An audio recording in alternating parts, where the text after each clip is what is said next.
Joining me now is Republican Representative Kevin Brady of Texas. Good morning, Congressman. Good to see you.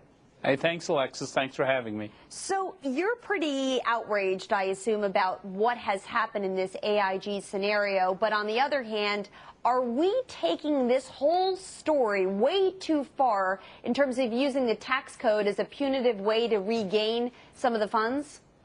Oh, we are. We shouldn't be using the tax code to punish businesses or behavior. And I think it was just a knee-jerk reaction on behalf of Congress. And part of it was to divert attention from some of the sleight of hand, as you said, in the stimulus bill when we approved these bonuses in effect. And I think some of the behind-the-scenes maneuvering on this.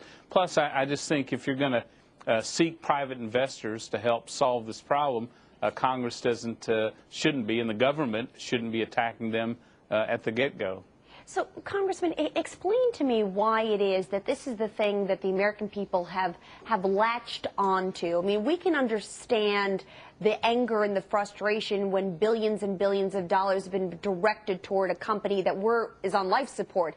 But we're spending trillions and trillions of dollars with little knowledge or accountability.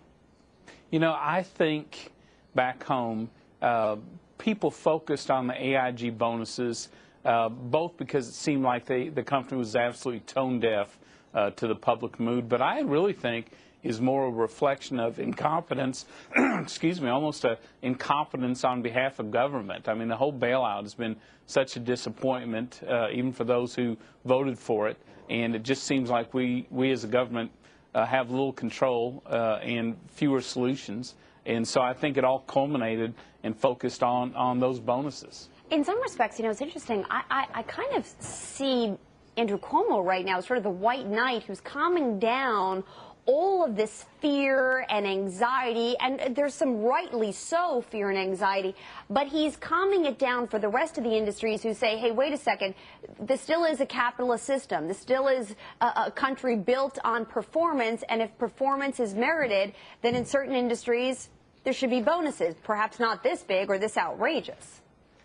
Yeah, well, and I think part of the public problem is that with all these bonuses, there seems to be only an upside and almost no downside, no matter how badly you run your company in the ground or how poor the performance of your unit is, you still get lots of money. And in the real world, back home, that isn't how it works. And so there's just frustration with that. And I think, you know, part of it's going to impact this new financial plan that was put forth. I think they've sweetened the pot, amazingly so, for private investors to get involved in this. But I think there are people who are leery of getting in bed with the government because they're concerned they're going to get in bed with all of Congress. And in that case, you probably can expect more than a good night's sleep. So there is a worry. You know, Congressman, one of the things you have suggested about the Obama administration is you said, quote, it looks as though that they're, quote, cooking the books to hide multi-trillion-dollar deficits.